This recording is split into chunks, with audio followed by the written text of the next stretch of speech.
Welcome back to Creating Genius. It has been a little while since the last episode, and this one is going to be really special for me. So, to preface, I just released an article in a magazine called Natural Nutmeg. It's run by a good friend, and as part of that, I wrote the article in that, kind of telling my story about how I got here, and I figured I might as well do a podcast on that and cover what I talk about in the article, and it gives me a chance to go a little deeper and in a different form, because I think there's so much value in expressing things both through words and through writing, and I love doing both of them. So, if you see this, go check out the magazine Natural Nutmeg. It's based in Connecticut and in Florida. And also you can get it online. I think it's naturalnutmeg.com. And so I would highly, highly recommend checking it out. So this story, my story, has to start, it would be about 7 years ago, 2017. I am starting my sophomore year at University of Connecticut. I am playing on the tennis team there. I'm super excited. I'm getting ready to move into a house off campus with 3 of my best friends. And I'm just pumped about the new year, the new house. I think we had a new coach coming in as well. Just a lot of excitement, a lot of good energy, a lot to look forward to. And the moving process in the house was fine. Went smoothly. The only thing, and this will become important later, is when we got to the house, there was a ton of mold in there, and especially in my room. At that time, we didn't know much about mold and what it could potentially do to the body and the brain. So we figured, we'll just clean it off. My parents came. I think we had some people come help clean everything off. We just kind of went there, bleach, whatever, the standard thing, and we were just kind of like, all right, we don't see it anymore. It's probably all good. Nothing to worry about there. And so we didn't worry about it. And the year starts, everything's good. And then slowly, things started to get weird for me health-wise.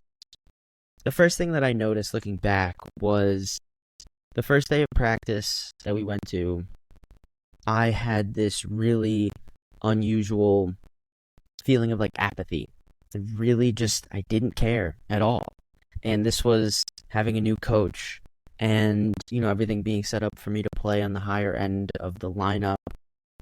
Everything was it was things that, like I said, there's a lot to be excited about. And we show up to our first practice, we're meeting the coach, and I'm literally like, I don't know if I can get myself to care about this. I don't know what's going on, but I don't care. And eventually, as we started running around and everything, that feeling went away, and everything ended up being fine that day. But that was the first time, looking back, that I noticed. I was like, that's weird, because usually I'm very passionate, or I was very passionate on the tennis court, and I always played with a lot of energy, both positive and negative, for those who know me and saw me play. So to be kind of so apathetic was very out of character for me. Then things, we kind of get more into the year, and at that time I still drank. I partied a little bit. I had a good time. And what started happening is I would get these really strange reactions to alcohol. I would get really panicky. I would get really, really bad brain fog. I would start blacking out really easily. I would have 1 or 2, maybe 3 drinks, and then the next thing I knew, I was back in bed. Just very, very strange for me. Not to say that I had crazy tolerance or anything like that, but it would be it was very strange. And especially, the panic attacks and the anxiety were the biggest thing that was happening in terms of that. And then eventually that anxiety, panic started popping up all the time. I was just mentally, I was a wreck. And then, from that, it turned into brain fog, and I started would be like forgetting where I was on campus. I'd be going places and forgetting why I was going there. And then, insomnia started. It was just up for sometimes days. I remember, I think the most, well, not days, like 3, 4 days, but there were times when I was up for like close to 48 hours straight, which was not a whole lot of fun. And my health just kind of kept deteriorating. I was so exhausted. Like there was the last week or so that I was in school. I was literally, the only thing I could get myself to do was to go to practice. I couldn't get myself to go to class. I couldn't get myself to go to workouts. I was just like dragging myself to practice. And once I got moving, like I felt a little better than every other time. But I was struggling, the especially with the brain stuff. Like I just couldn't focus. It was tough. The brain fog and the anxiety were huge, um, huge factors.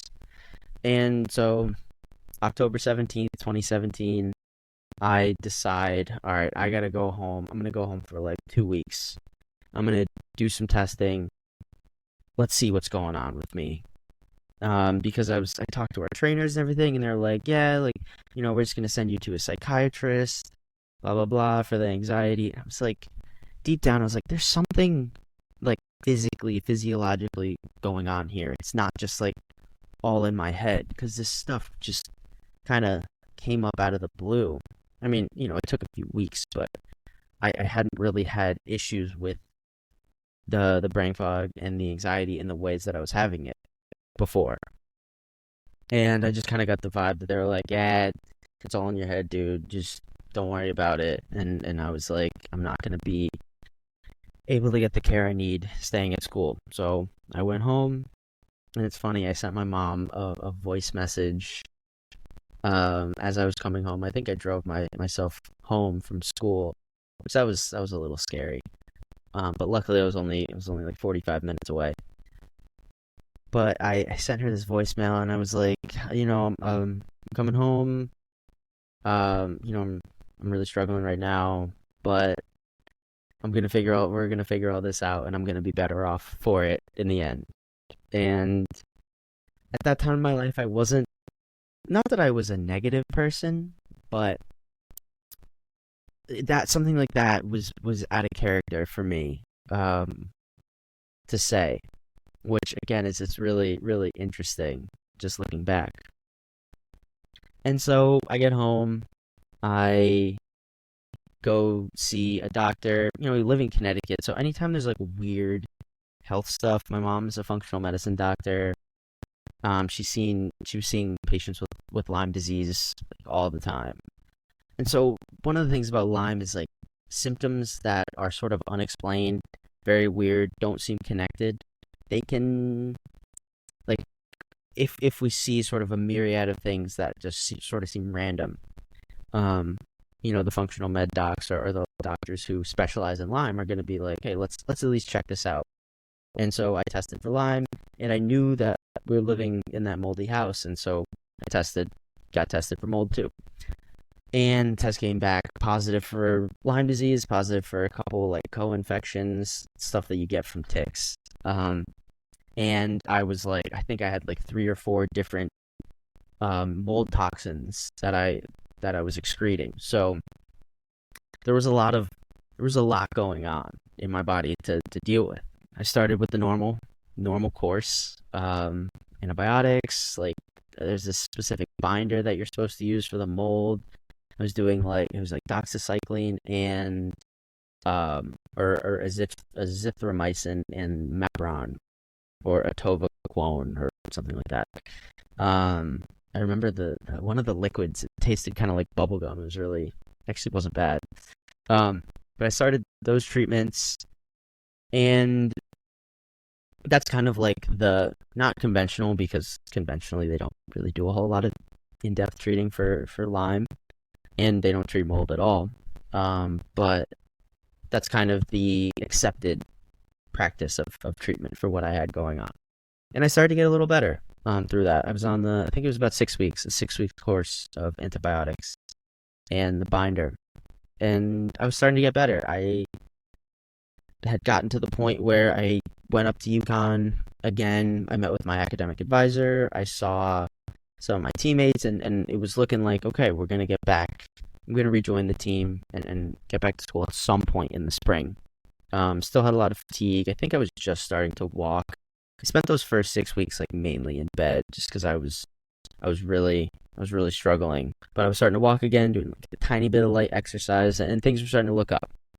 I want to say like maybe 2 weeks after that, I got either a massive dose, like I was getting near the end of this antibiotic liquid, and maybe I didn't shake it up well enough. Maybe I hadn't been shaking it up throughout the time. But the theory that my mom and I have is that I got like a massive dose of this antibiotic, and I had a really, really severe reaction. I was never a big like weed smoker as a kid, or not as a kid in high school and everything. So I was around it and everything, but I didn't like the way it felt because like I would get anxious and I would get a little paranoid, and it just wasn't the best time for me.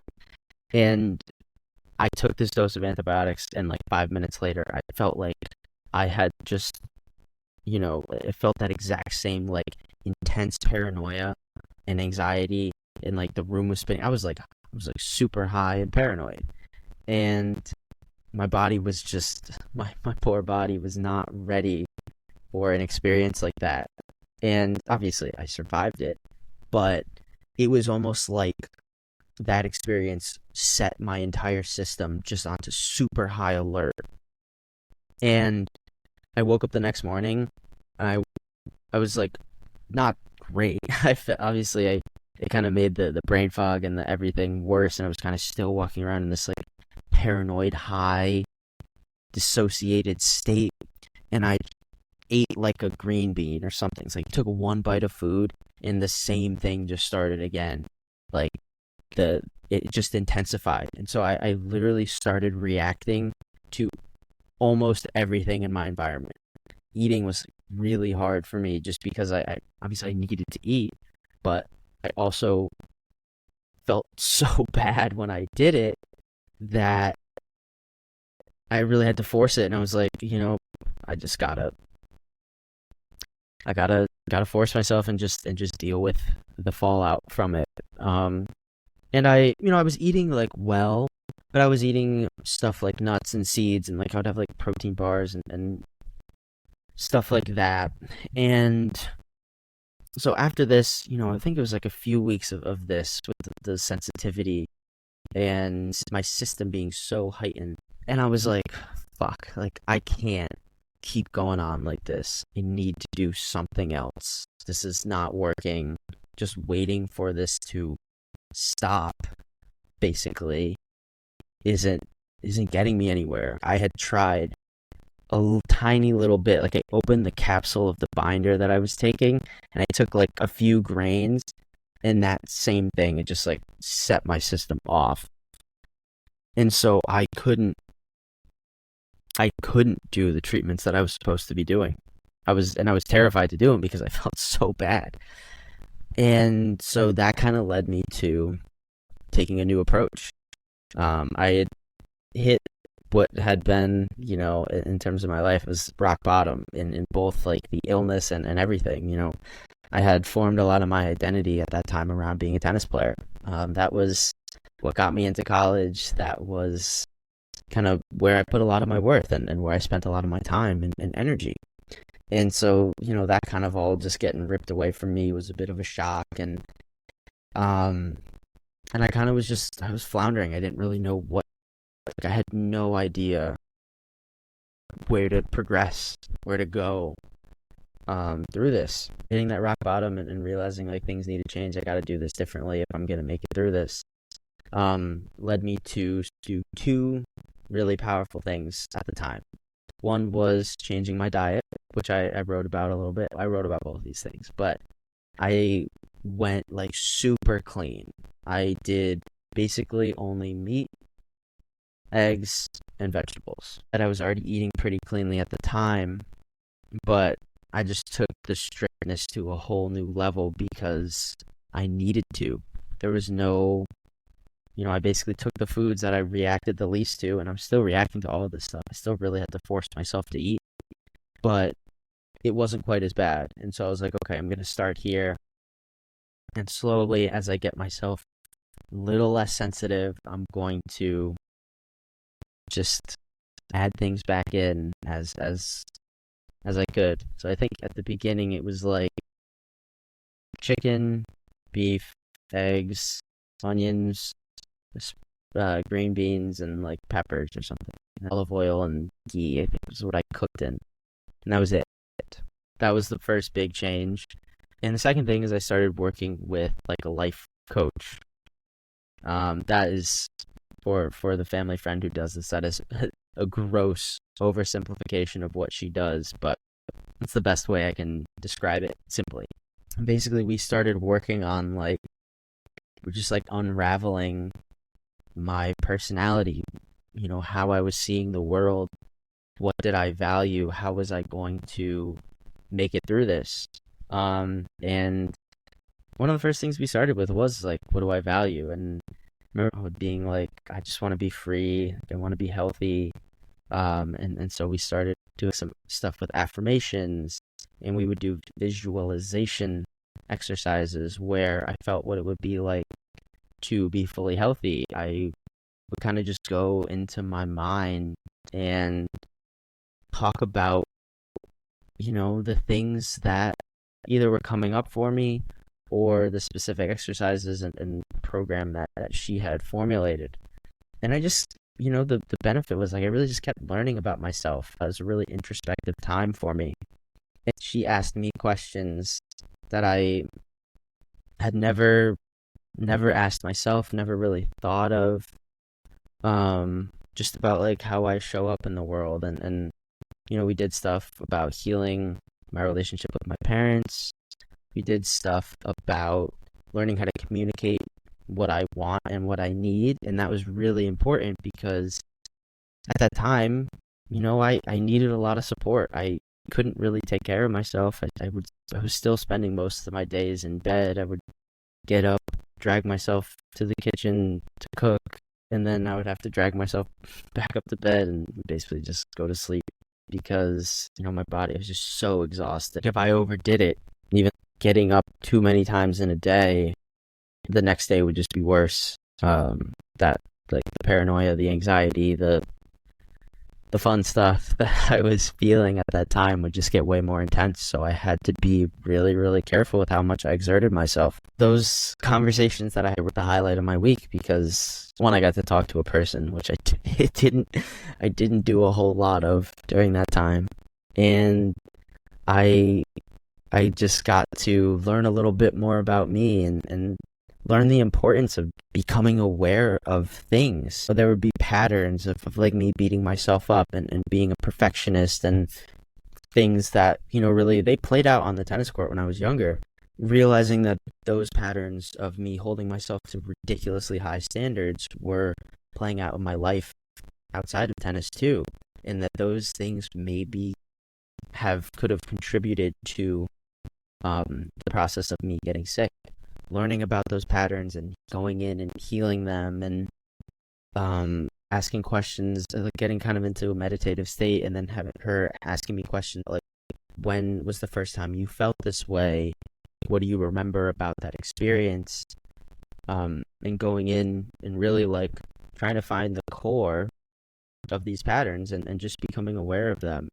And I realized pretty quickly that once I became aware of stuff, it sort of like I was able to go into it and work it out, and my health improved.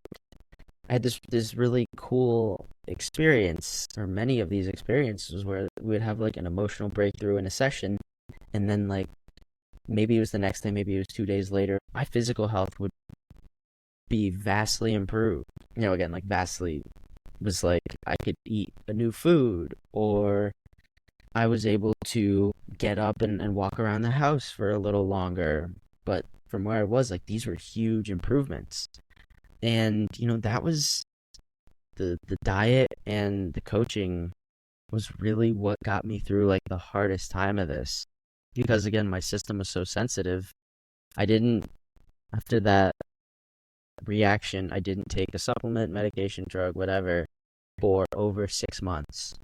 And in that time, I got myself from being basically bedridden through just diet and this work to I was able to go to my brother's high school graduation, which was super cool. And that was in 5 months and didn't take a single thing. Um, and I didn't realize how unique that experience was until I talked to, a few friends who had either family members or people in this. And what I was told was a lot of people really just go from like detox program to detox program. It's like they do the mold cleanse and or a parasite cleanse, or they're doing like IVs, and it's all treatment,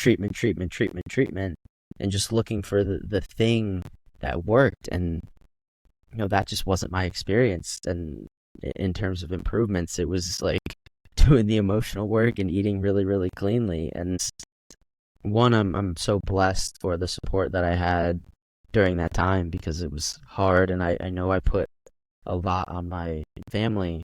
Like, yes, I was the one that was going through the experience of being sick and taking on the challenges and working through them and all of that. But, like, my family had to watch me do that and accommodate my needs as best as they could. And just, like, they had to feel a lot with it. And so I just have, like, so much gratitude and so much empathy, realizing when you're sick, it's not just your problem. It wasn't just my problem. Like, people around me had to not deal with it, but it affected them too. And sometimes, I wonder if it was even harder for them on having to see me in the state that I was, and having to do the work to accommodate me. And I'm just so grateful for their support.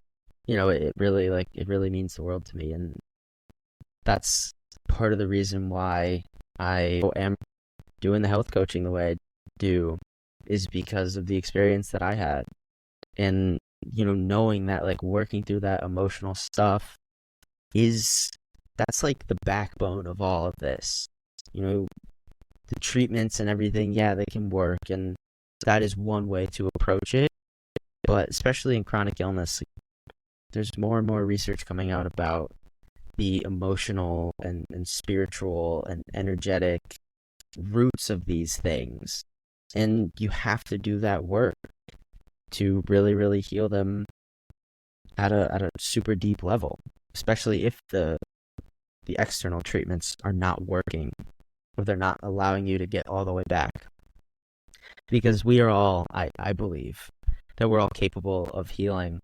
I've seen too many things at meditation retreats, seeing people get out of wheelchairs, and friends telling me they had cancer, and through just kind of like doing the work on themselves, being cancer free for 5-6 months, a year. And these aren't just young people that I'm talking about. It's anybody from all walks of life who have been able to heal themselves of all sorts of conditions. And I count myself so lucky and grateful to be, one of the people who can tell a story like that.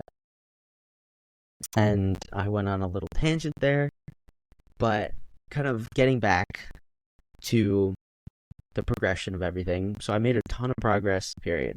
I got myself basically from being housebound to able to drive, able to leave the house. Was able to go to the grocery store and shopping. Definitely still struggling with a lot of fatigue and brain fog and stuff. But improvements were just amazing. And so over the summer, this would be summer 2018, like, I started doing a little bit of supplements. I think it was like, the first thing was like a probiotic. And my body was still very, very sensitive to that stuff. And that was a challenge that I had to overcome, was just like that state of being so reactive to, really everything. And having to really like work with my body and have so much grace and be really gentle with myself and how I approached everything. not just in like the doses of things that I took, but like emotionally and kind of interpersonally. I talk to my body like, hey, like I'm gonna try this new thing. I just like want you to know that this is healing. I'm doing this to help you. Please accept it. And sometimes that worked, sometimes it didn't. There was a lot of trial and error. What I've realized is like there's no one size fits all. Not just emotionally and working with people with where they're at there, but also like when we do supplements and when we do medications and things of that nature as well. There's a specific order or a specific, maybe there's an energetic frequency of a certain nutrient that I was trying that didn't quite align with where my body was at. And so, it was a lot of trial and error. And I would try stuff, I'd feel like shit, and I would be like, okay, on to the next one. I could feel really clearly like what was my body receptive to and what wasn't. And that was the signal. That was all I needed. Didn't try to push myself through stuff, because I knew that that would only make me worse. And that's part of how I got to where I was. Just sort of like burning myself out playing tennis and going to school and partying and being in a situation at UConn that like wasn't totally aligned with what I wanted out of my college experience. And just trying to push myself through that and realizing that that was a part of how I got there. And so in that realization, I was like, I'm not doing this again. I'm not pushing myself through something that doesn't feel aligned. So if I try it and it was no good, I would let it go. I would move on to the next thing. And there would be many times when things would come back around. I remember I tried like magnesium because I was having trouble sleeping for the first time I tried it. Felt terrible. Like didn't sleep at all. And I was like, okay, not gonna do that. And then a few months later, it came back around and I was like, I'm ready to try this again. I tried it and it helped. And so I think, there was a lot of trial and error and just me having to be okay with like taking these leaps and realizing like I may feel like crap after I try something. I'm going to work with my body as best as I can. I'm going to ask it to accept these healing nutrients, but I'm not going to force it. And I realized that this may not go great and adjust with that. And so that was kind of that next portion. And I started to do a little better. Like I was starting to go on some like walks outside, like I said, just going to the grocery store and driving and just feeling a lot more comfortable doing things. Throughout this time, I was becoming more aware of myself and more aware of like what I needed and kind of where I wanted to take things. And I started doing a lot more work by myself outside of the weekly sessions. Like I got journaling. There was a time when I was journaling every morning and every night. I would like recall my dreams. It was really cool, but I can't say I got like a whole lot of like healing benefits from it. I was never really able to understand why I had the dreams that I did, but it was really cool because it's like when you start writing them down, you recall stuff just in the process of like becoming aware of that and doing the work to recall it. I started to do a little bit of meditation. I was reading books like The Power of Now and The Alchemist and just kind of like really broadening my horizons of what I thought could be possible. I got super interested in the spirituality of my experience, realizing like there were tools outside of medicine that I could use to help heal myself. And that I had known, but then the awareness kind of like crystallized and I was like, yeah, like there are tools that I can use. And, realizing that part of what we would do in this coaching sessions was go through guided meditations and visualizations and things of that nature. And I didn't really like put it all together until I started doing my own research. So, and when I did that, I found that I would start to have these breakthroughs on my own.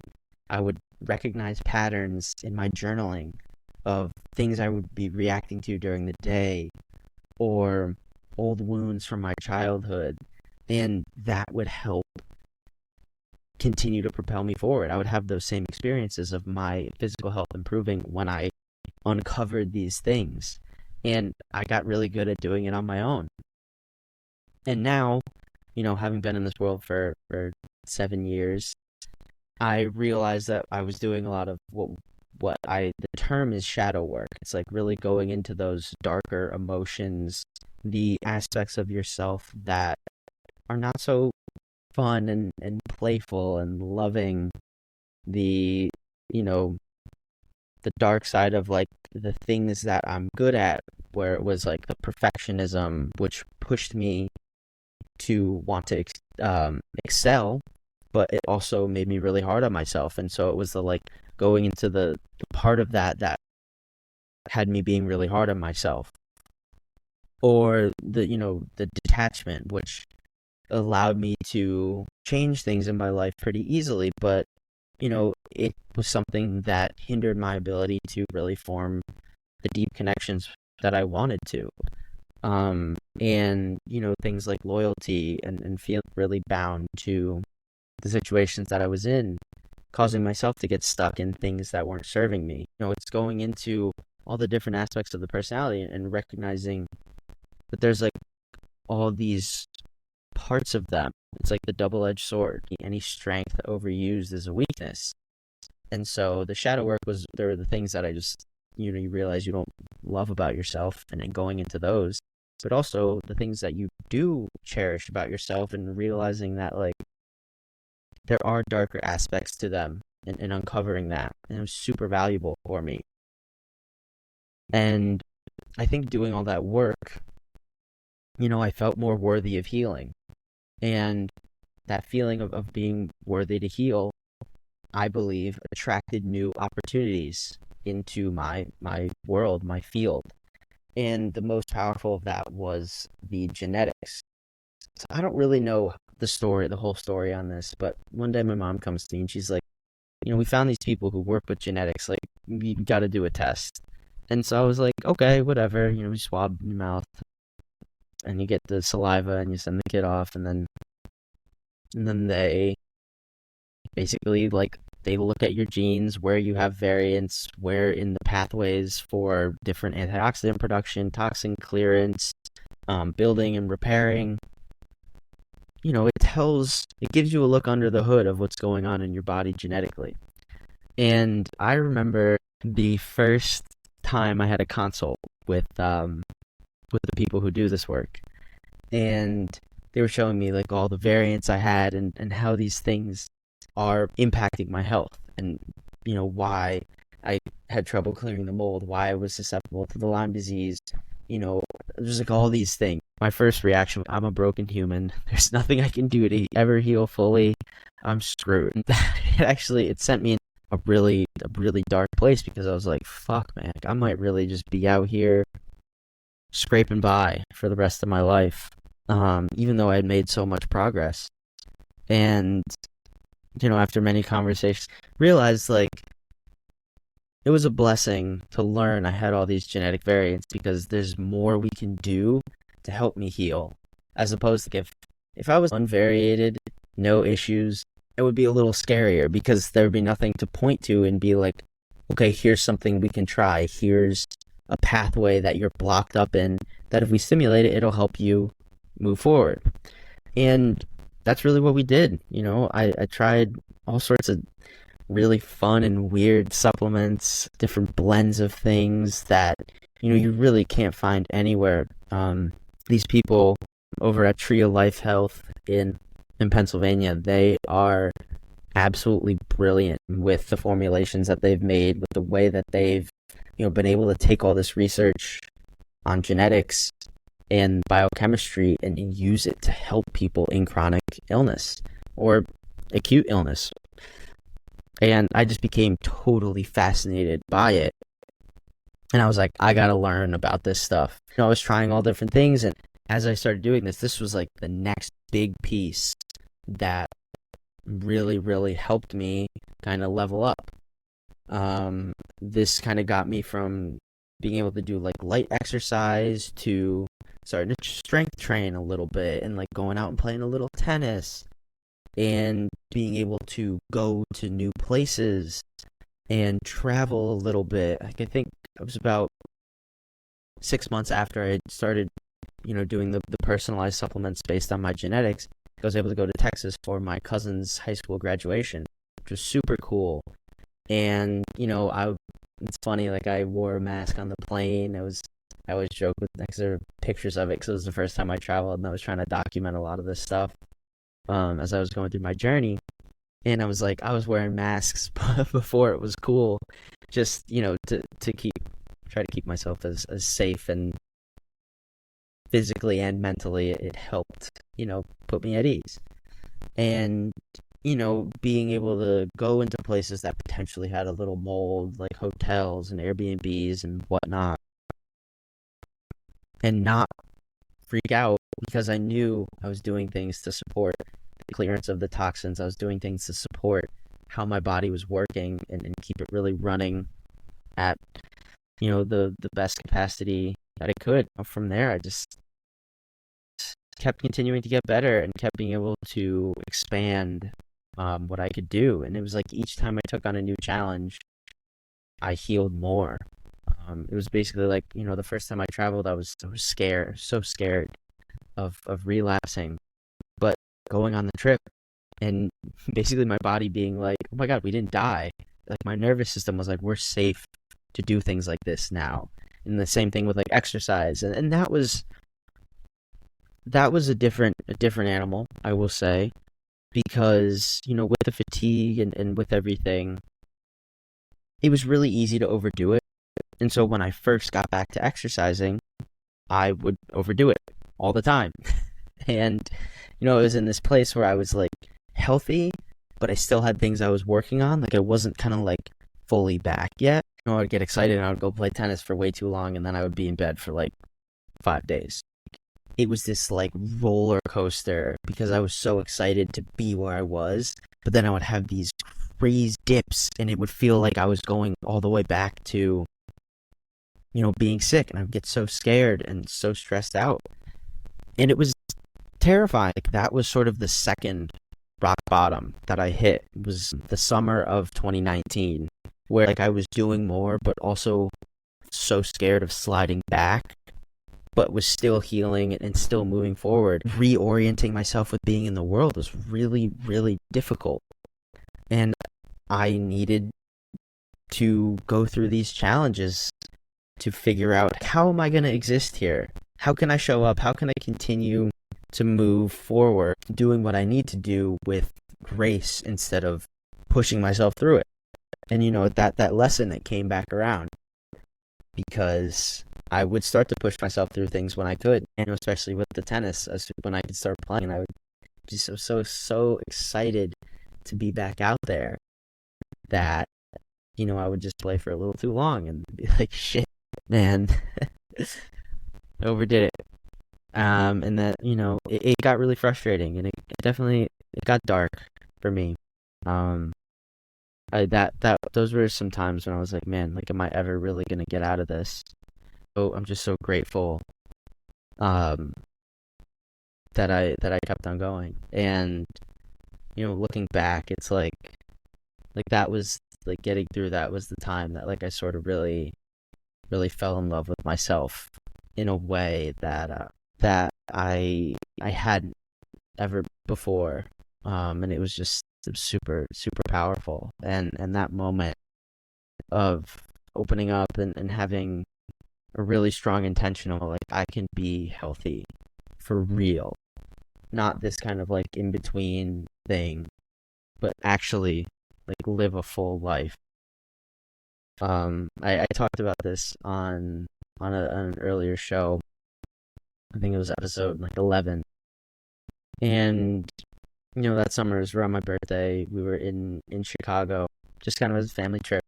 And this was during the time that I was struggling the most. And I remember getting there and just wanting it all to be over, really. Wanting there to be some sort of accident that, left my family alive, but, kind of took me out.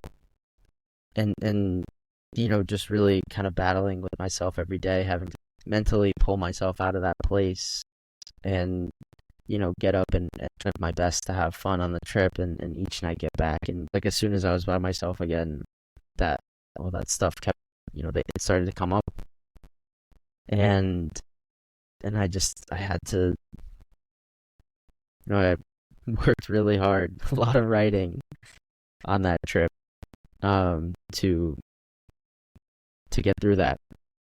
And there was one night where we had gone out. My brother and I walked by ourselves, I think a little bit ahead of our parents. I told him, I'm so tired of life. I'm just really not having a good time here right now. And I don't really remember what he said, but I was just talking about it, just spiraling more and more. And I got back to the room and I was like, all right, I gotta write, I gotta journal, I gotta do this. It just felt like it was in that moment. I was like, I can't give up on myself here. I'm just not gonna do that. No matter how hard everything felt in that moment, I had that will to be like, let's go one more time. Let's try this out. And I took a different approach to my journaling and to my work than I had.